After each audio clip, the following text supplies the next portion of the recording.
Meeting of the Laramie Planning Commission. Ryan, roll call, please.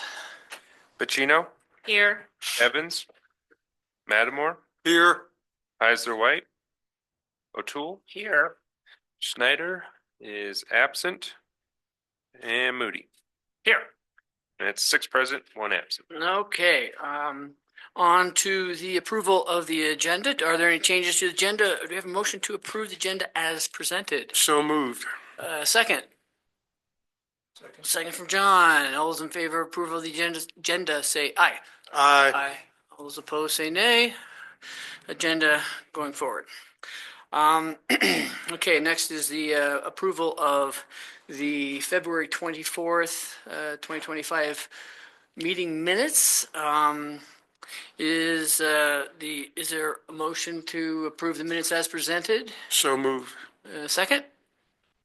Second from John. All those in favor of approving the February 24th meeting minutes say aye. Aye. Aye.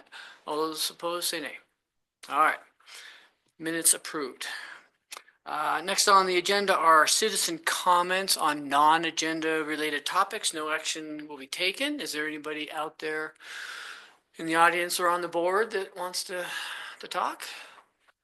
Seeing none, we'll move on to Planning Commission and staff reports and comments. Derek, Joe, Philip, anything on your mind?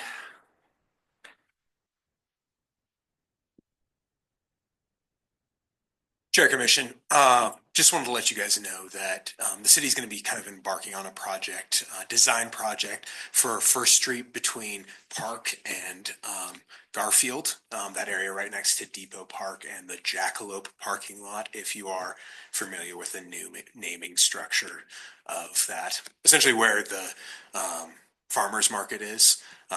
We're going to be working on improving drainage over there, which in turn will improve accessibility and working on some additional parking. So we're starting that off. We've hired WWC and Norris Design out of Fort Collins. WWC's out of Laramie.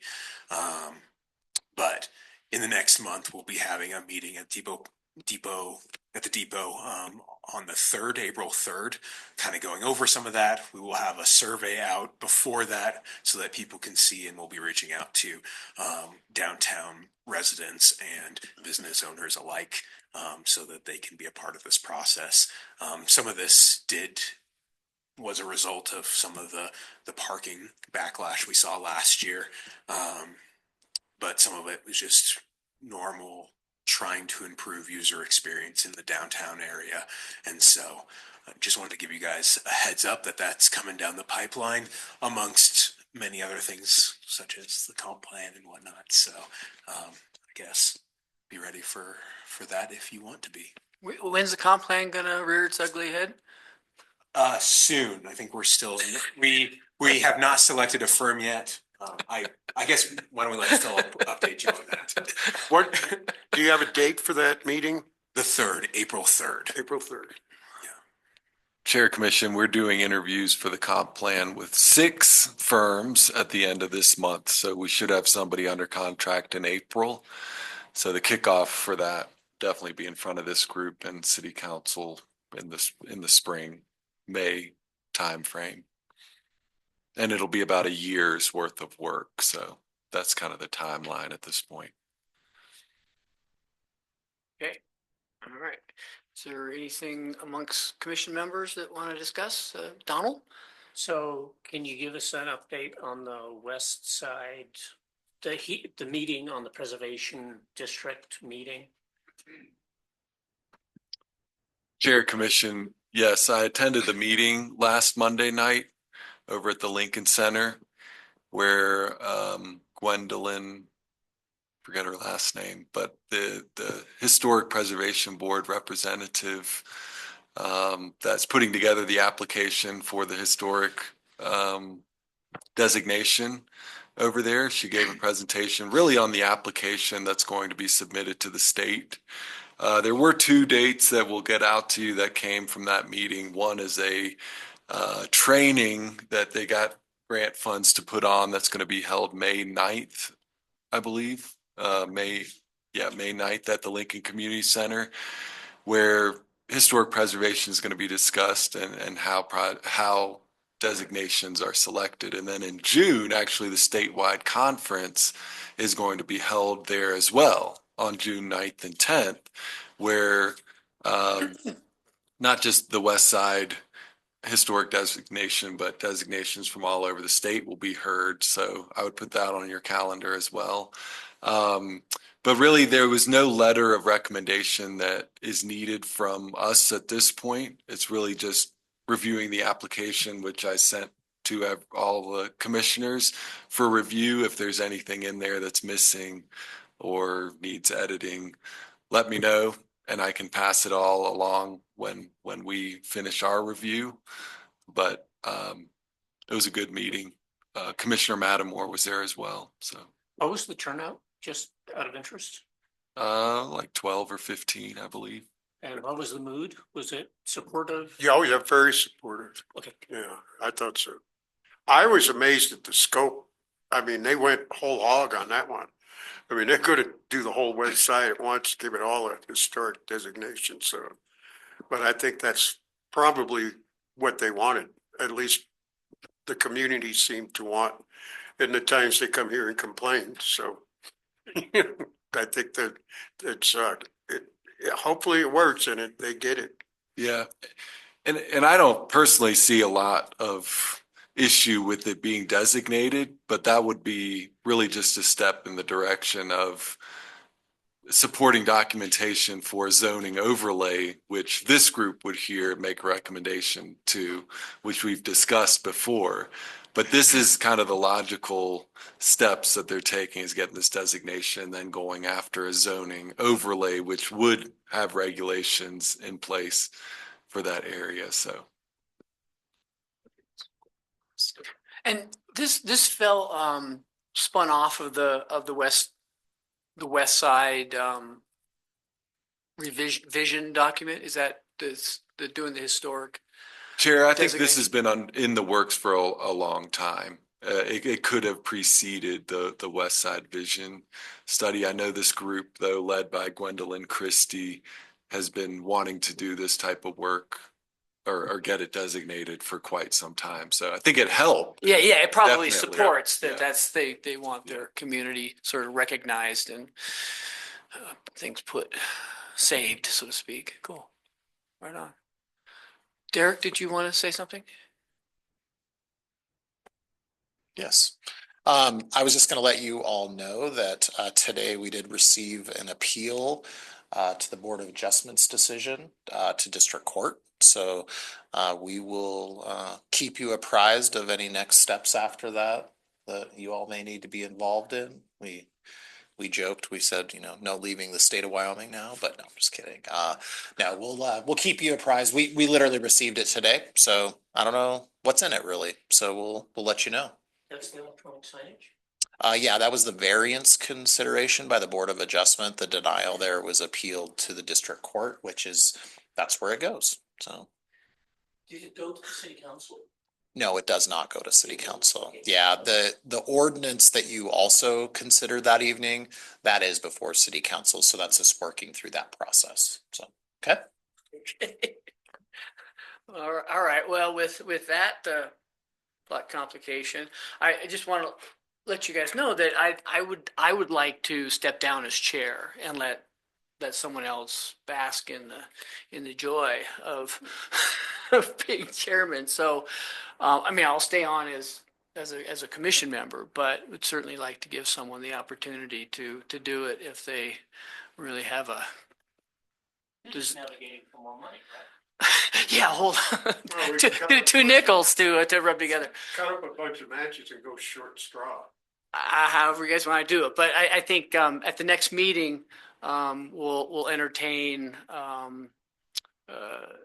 nominations and seconds and discussion and get a sense of who wants to play and who doesn't and all that good stuff. So think about it between now and the next meeting.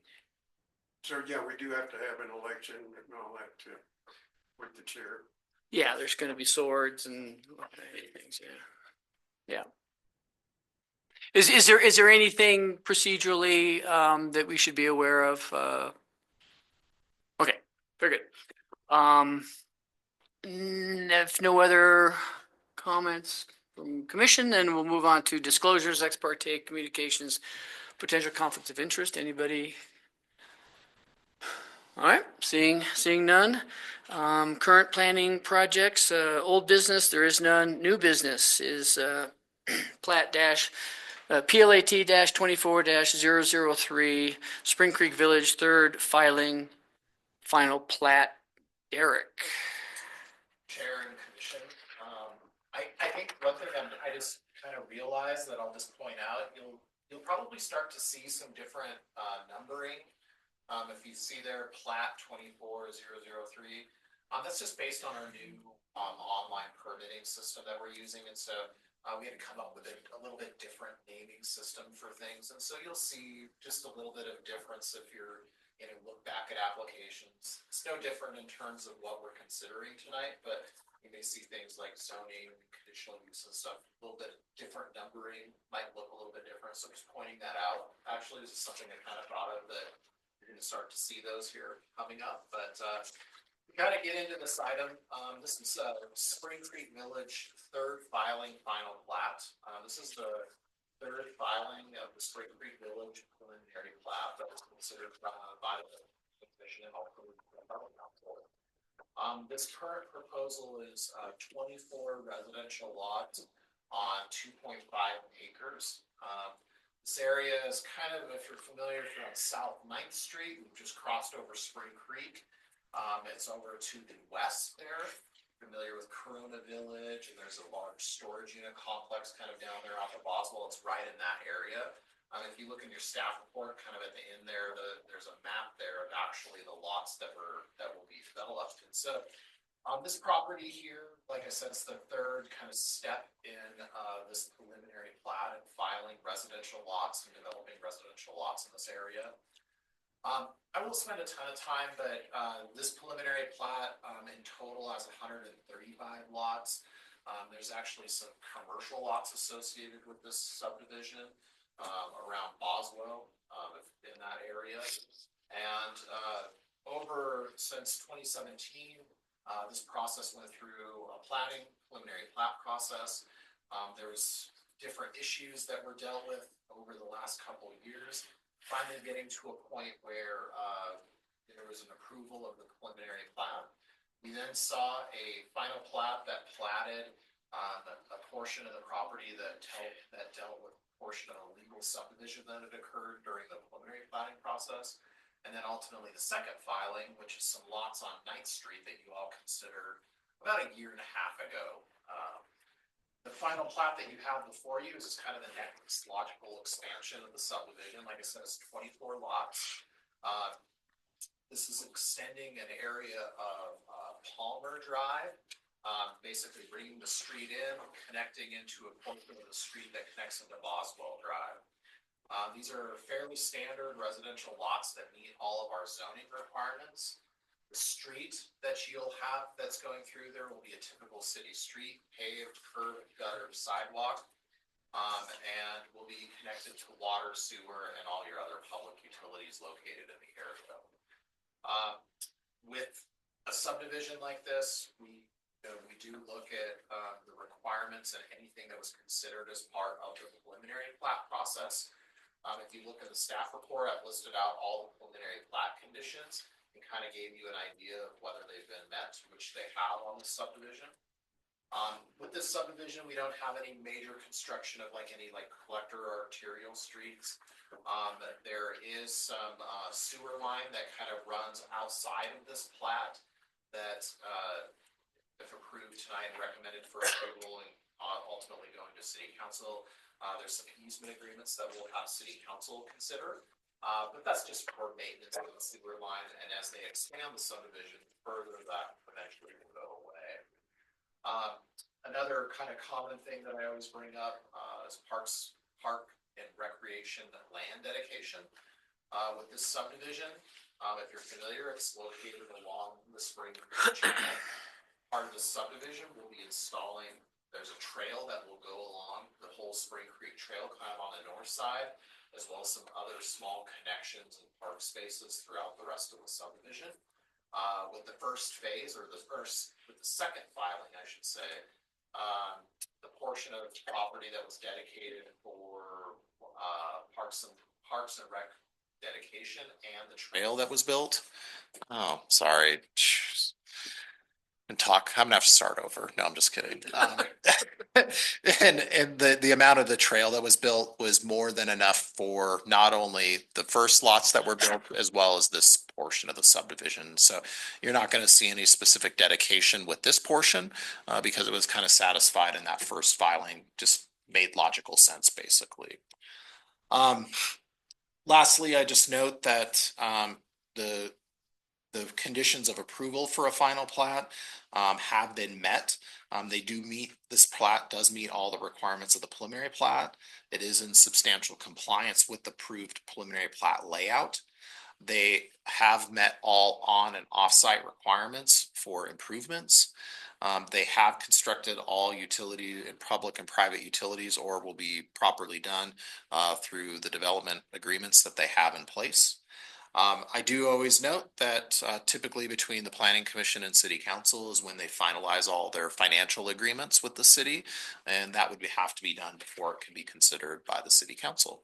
And so with all final plats, we do published notice. So we notify area residents. We also have a sign posted on the property as well. And we have received no public comments related to the plat. And so with that, the applicant does have a representative here if you have any specific questions for him. And I would be happy to take any questions. Okay, Derek, any questions from commissioners? Not seeing, well, I have one question. Is access to these lots going to be from Boswell or 9th Street or both?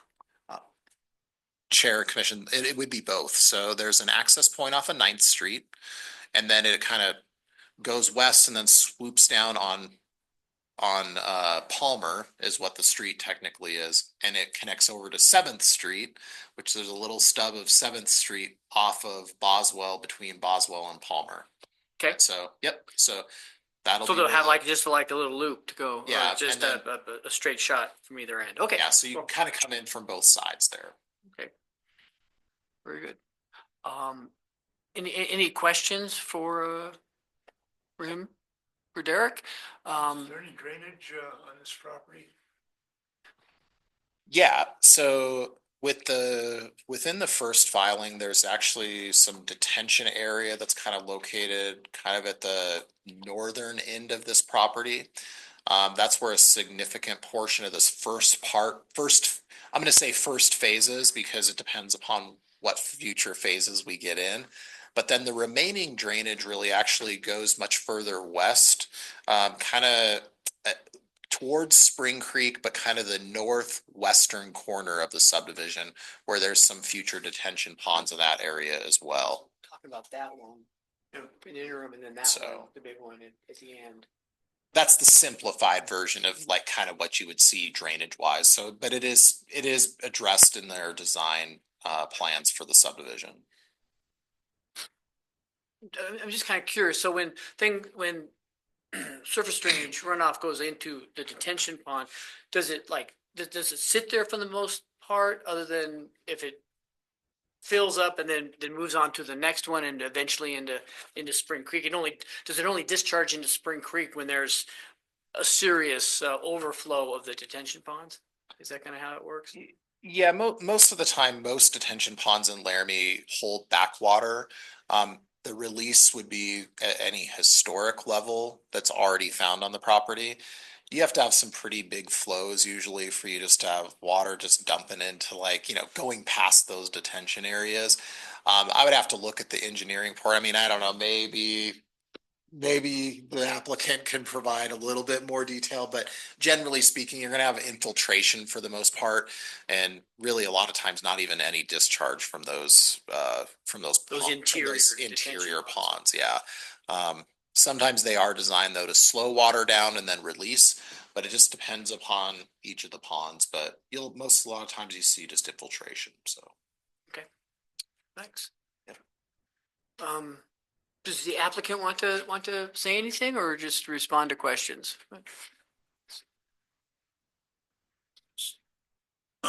Mr. Chair, for the record, Kelly Hefner, Civil Works Agent for the applicant. I was just going to add on just a little bit on Derek's thing.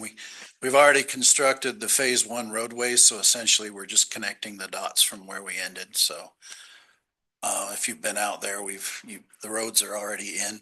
We already did the infrastructure. The water is already through this part. So because we got a late start last year, the owner is still setting up for this year because we didn't have a crystal ball on the weather, whether they wanted to start buildings, which is always a bit of a risk if you start too late. So they're setting up this year to get going, and then this would fill in the missing piece. On the question on drainage, yeah, most of this phase, all the drainage heads into the west. We still have some of the old depressions that were left there from the old days, so most of those still function to absorb. And then once we get into the development on the west side of this project, then you'll see the formal construction of the detention ponds, which typically we will do minor storm heavy flow control. That's more to filter out all the sediment and stuff. And then the bigger flows, once we get those, would discharge directly into the creek. So hopefully that addresses your questions on that. Something just came to mind. I know that the depth of groundwater is very shallow on this property. Correct. There is shallow groundwater. There are no basements proposed with this development, so it's all slab on grade. We've have a really good design team between the geotech and the contractors have provided some really good insight on constructability out on that site. So it's a good team effort. So far, the groundwater, when they went in last year with the infrastructure, really wasn't an issue, but it is known in the past that it can come up. So. Okay. And did you think that the detention ponds would exacerbate that situation or? Well, they'll be far enough away from the development that any gradient or weepage that develops out of them will actually just kind of Move go to the into creek. the creek Yeah, bed. okay. Yeah.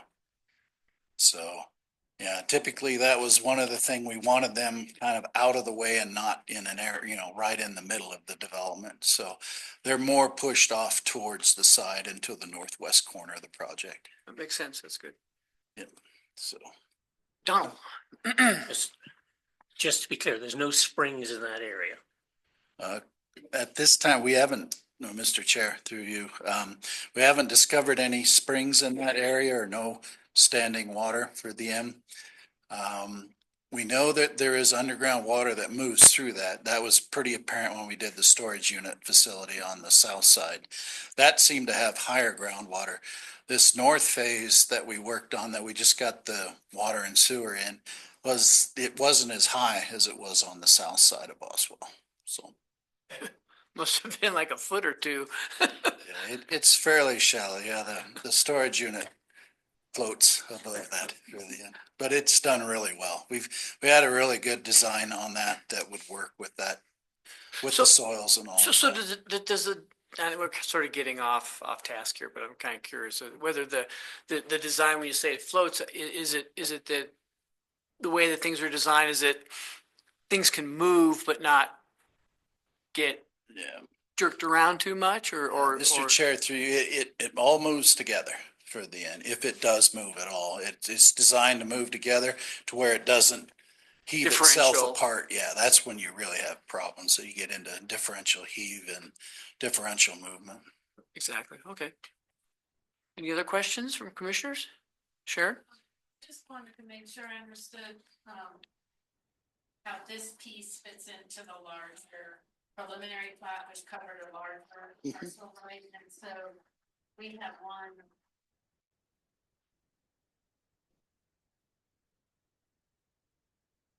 You can continue to describe, because it looks like from the map we have, there's this red outline that's in the middle of a larger parcel.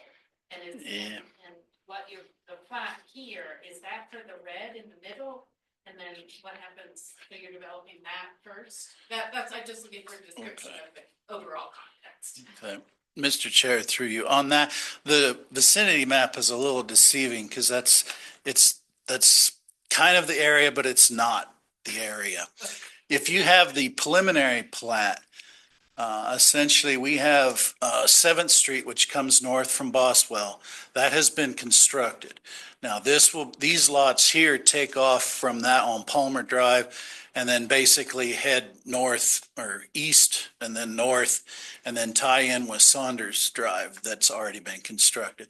So essentially, yeah, it is one continuous loop. But yeah, that vicinity map is a little off the mark there. Yeah, Chair, if you look in the last page of your staff report is the preliminary plat. You might need to, it's a large document, so if you zoom out a little bit, it'll help you kind of see where 7th Street and where it kind of connects into 9th Street, and it's kind of the first bottom loop corner of the loop there in the interior residential portion. And this is a situation where somebody buys a lot and then they build on it with certain guidance of sort of the design specs and the unique aspects of foundation design and so forth. Is that kind of how it? Mr. Chair, I believe the owner is the builder on this, that they're not selling off, but they can sell off. I'll just say that right now our understanding is that the owner developer is also the builder Oh, on this okay. project. So yeah, that's why we have a pretty good design team to help figure out how these buildings are going to work. So the and so the forth. developer kind of provides these are the kind of models and the types of homes that we're capable of doing, or we'll do it to spec, or do it to the buyers, whatever they want within code. Mr. Chair, that may be above my Okay, no, I was involvement just with kind of the curious. project, but that doesn't sound out of the realm of possibility. Who is the developer of this? Gateway is, yeah, I don't know but Gateway Construction is the entity that's working on this. There's different ownership, but essentially it's Gateway for the, I believe they did a lot of the stuff on the east side of 9th Street back in that area. This was part of so this is in their neighborhood of development, so. Who's the owner of that? No, boy, Jason Steven, I believe he was here last time. If you were here at the last time we went through this with the second filing, he was the primary speaker on that. So. Any other questions for the applicant? Seeing none, thank you very much for Thank you, Jim. talking to us. Any final questions or from commission? Okay, is there a public want to make a comment on this final plat?